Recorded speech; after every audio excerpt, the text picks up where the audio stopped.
Olá, estamos aqui de volta. Agora vamos exercitar tudo que você aprendeu no vídeo anterior. Então, vamos relembrar. Vai. Você viu, então, 3 blocos. 3 grandes grupos de tipos de sujeito, não foi? Então, você viu o sujeito determinado, que é aquele que existe e você sabe quem é. E aí você viu que existe o simples, que é aquele que só tem um núcleo. Depois você viu o composto, que é aquele que tem 2 ou mais núcleos. Lá na aula de concordância verbal, depois eu vou te ensinar a fazer concordância com o sujeito composto. Agora não é interesse, não precisa. Depois, lembra? Aí você viu sujeito simples e composto. Por quê? Composto de 2 ou mais núcleos. Depois você viu o sujeito elíptico. Sujeito elíptico, que é aquele que você sabe quem é, mas não aparece, está escondido. É o sujeito oculto. E aí, por fim, você viu o sujeito oracional, que é aquele que é uma oração, que é aquele que tem verbo, tá bom? Aí depois você viu o sujeito indeterminado, que pode vir com verbo na terceira pessoa do plural, verbo na terceira pessoa do singular, mais o ser, índice de indeterminação do sujeito, ou verbo no infinitivo impessoal. E o terceiro tipo, que é o sujeito que não existe, o sujeito inexistente, a oração sem sujeito. Tudo bem? Então, agora sim, vamos treinar. Aqui eu quero que você classifique os sujeitos usando esse código. Então, em cada uma dessas frases, eu quero que você vá ao verbo e pergunte pelo sujeito. Vamos lá? O que é que ficou para trás? O que é que ficou para trás? Os debates. Pronto, achei o sujeito. Esse sujeito que só tem um núcleo é o sujeito simples, código A. 2. De novo, vá ao verbo e pergunte. O que é que desenvolveu? Ou quem é que desenvolveu o germe que a natureza lhe pusera no coração? A viveza da imaginação e a leitura de certos livros. A viveza da imaginação e a leitura de certos livros, isso aqui é o sujeito. Vem. Percebeu que a frase estava fora da ordem direta? Percebeu que você teve que ir lá no final para achar o sujeito? Você tem que fazer assim. Isso aqui é frase que eu retirei de prova da Fundação Carlos Chagas, FCC. Então, o que você tem que fazer? Primeira coisa que você tem que fazer diante de uma frase como essa de prova foi o que eu fiz. Ir ao verbo e perguntar pelo sujeito.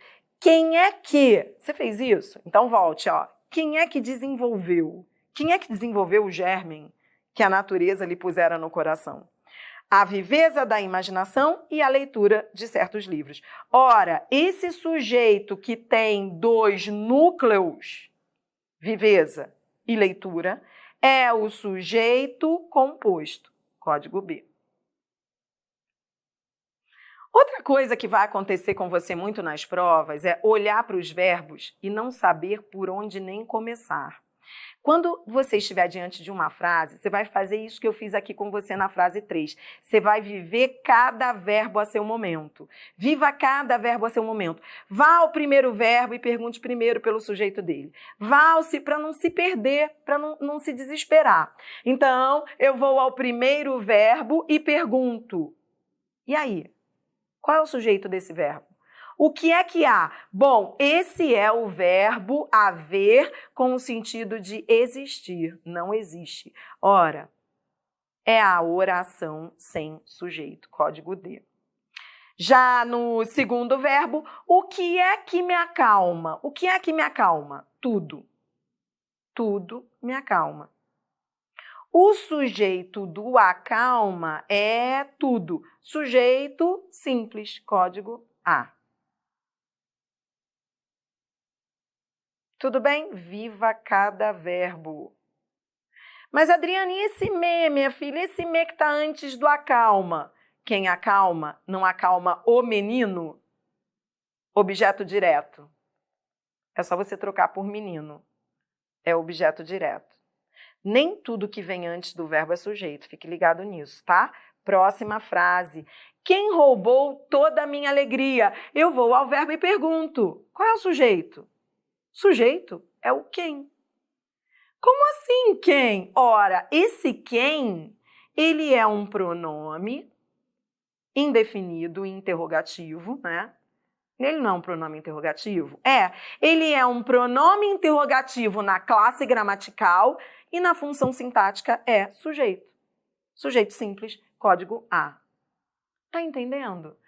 Olha, isso me lembra lá na escola, eu me lembro de que eu não esqueço esse negócio, porque grosseria é uma coisa que você não esquece. Eu tinha uma professora muito grossa de português, eu morria de medo de fazer pergunta para ela. E eu me lembro de que quando eu resolvi fazer uma pergunta meio fora tão grande que eu nunca mais quis perguntar, por isso que eu acho que eu fui estudar isso a fundo. E aí eu me lembro de que era uma frase do tipo, alguém chegou. E aí era para classificar o sujeito. Aí eu olhei para aquela frase, falei, alguém chegou. Aí eu falei, putz, alguém. Alguém não se sabe quem. Aí eu disse lá, sujeito indeterminado, porque alguém não se sabe quem. Aí eu coloquei sujeito indeterminado e a resposta não era sujeito simples. Aí a professora virou-se para mim.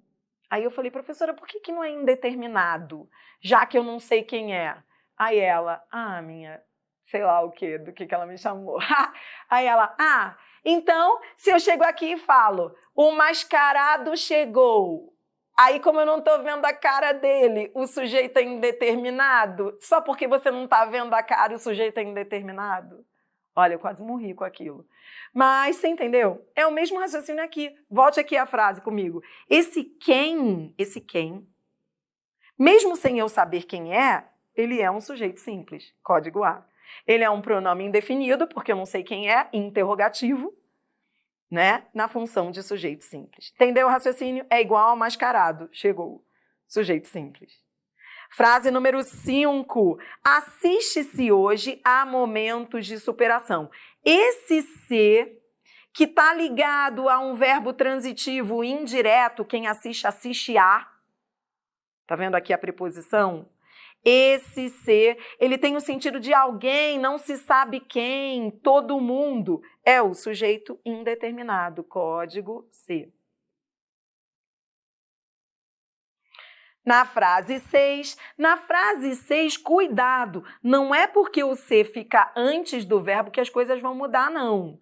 Esse ser aqui é igual ao ser anterior.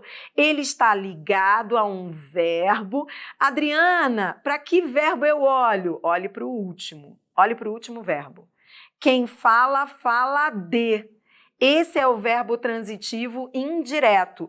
Ele está ligado a um verbo transitivo indireto. Esse ser que está ligado a um verbo transitivo indireto também é um índice de indeterminação do sujeito. Sujeito indeterminado. Código C. Você entendeu o raciocínio dessa frase 6? Essa frase 6, ela tem duas coisas difíceis. Ela traz duas coisas difíceis. Primeiro, o ser vem antes do verbo. Normalmente o aluno gosta só quando ele vem depois, ele veio antes. Segundo, eu tenho uma locução verbal. Quando eu tenho uma locução verbal, é comum que o aluno não saiba para onde olhar. Ele tem que olhar para o último. Na locução verbal, quem tem a transitividade é o verbo principal. Já te ensinei isso aqui.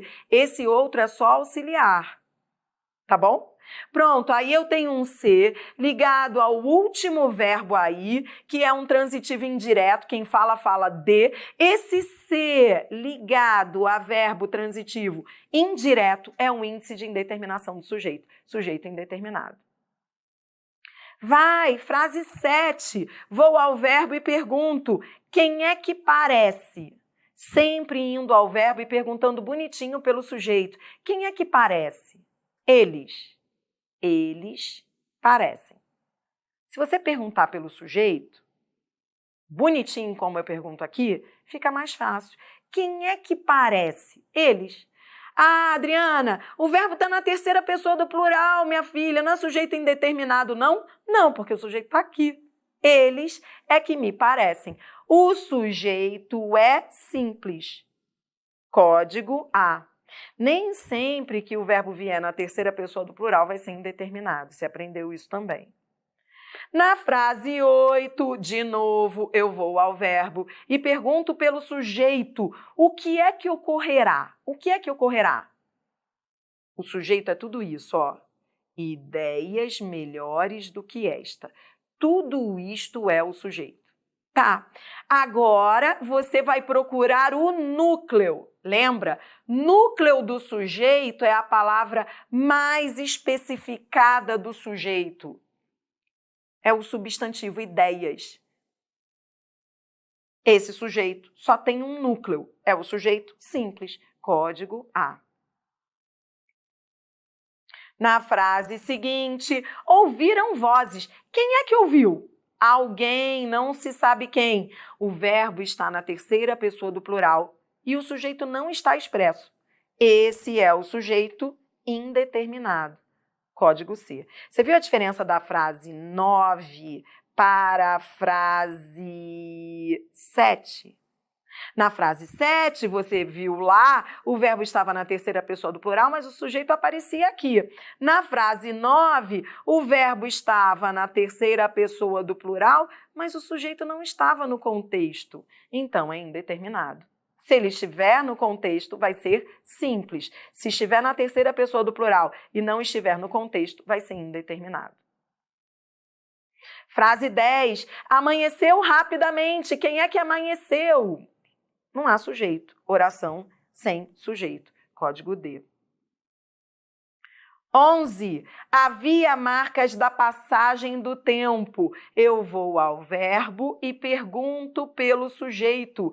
Esse é o verbo haver com sentido de existir. É impessoal. Oração sem sujeito. Código D.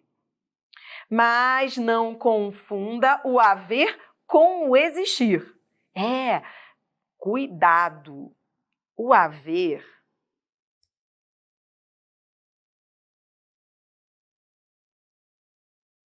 com o sentido de existir é impessoal. Já o existir, ele é pessoal. Ele tem sujeito. Não confunda. São situações diferentes. Tudo bem? Então, na frase 12, existiam marcas da passagem do tempo. Eu vou ao verbo e pergunto, o que é que existia? Ah, entendi. Agora é o existir e ele tem sujeito. O que é que existia? Marcas da passagem do tempo. Esse sujeito que só tem um núcleo, marcas, é o sujeito simples, código A. Próxima. Choveu muito confete na comemoração. Aqui, o chover está no sentido figurado, que é aquilo que nós chamamos de sentido conotativo. Não é o chover indicando o fenômeno da natureza. Aqui foi o confete que choveu. Muito confete choveu na comemoração. Esse é o sujeito que só tem um núcleo, sujeito simples, código A. Não confunda esse choveu com o choveu, oração sem sujeito. Aqui o sentido é figurado. Na frase 14, Zezé faz 20 anos hoje. Ora, se eu retirasse o Zezé, seria oração sem sujeito, porque o verbo fazer indicando tempo é oração sem sujeito. Mas aqui o Zezé apareceu. Então, tudo tem que ser olhado na frase. Aqui é o Zezé que faz 20 anos. Pegadinha também de prova. O sujeito é simples, código A. Entendeu a diferença? Se eu digo faz 20 anos, se fosse assim, ó, faz 20 anos que Zezé nasceu, aí seria diferente, percebeu? Aí seria oração sem sujeito.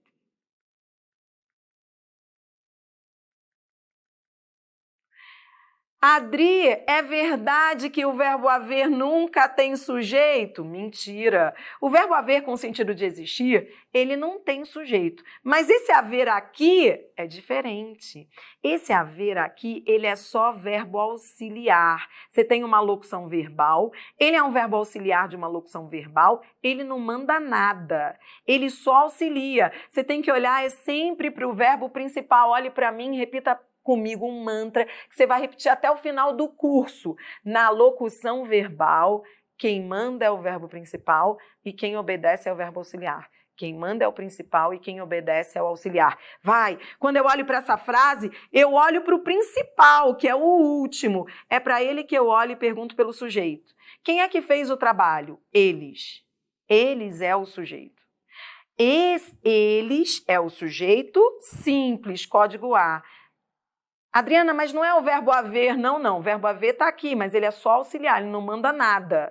É diferente da frase 16. Compare as duas frases. E repita comigo na locução verbal, o principal manda. O principal é sempre o último. O auxiliar obedece. Tá, eu olho é para o último verbo, ele que manda.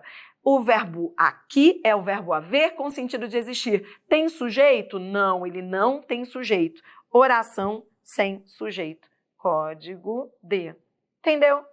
Na frase 15, o sujeito era simples. Na frase 16, é oração sem sujeito, sujeito inexistente. Porque é o haver com sentido de existir.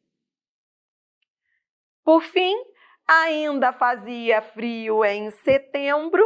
Fazia frio em setembro. Quem é que fazia? Quem é que fazia? Ah, ninguém fazia. É o verbo fazer indicando tempo. Oração sem sujeito. Código D. Tudo bem? Tranquilo? Olhe para mim. Repita comigo. Eu já sei achar sujeito e classificar todos os tipos de sujeito. Aprendi também nesta aula a identificar o infinitivo impessoal e o infinitivo pessoal.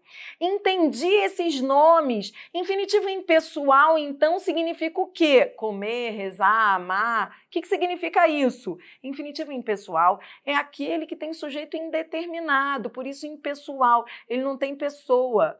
Tá? Aprendeu que existe o infinitivo pessoal, que é aquele que tem sujeito. Só que ele não aparece. É elíptico. Conheceu o sujeito elíptico, entendeu que sujeito elíptico é o mesmo que sujeito oculto, desinencial, e que dependendo da banca pode até dizer que o sujeito elíptico é o mesmo que sujeito simples, porque afinal o sujeito elíptico, a única coisa que acontece com ele é que ele está escondido, mas ele existe, ele é simples. Tudo depende do que a banca vai perguntar. O mais importante é essa visão que você está tendo agora de sujeito e predicado. No próximo vídeo, nós vamos estudar os complementos verbais. Você já conheceu um pouquinho isso comigo, mas nós vamos a fundo. Você vai conhecer o objeto direto pleonástico. Ih, vamos fazer um estrago. No próximo vídeo, a gente ainda vai treinar com questões, mas tem muita coisa boa pela frente. Já volto então com mais curso aqui para você. Até lá!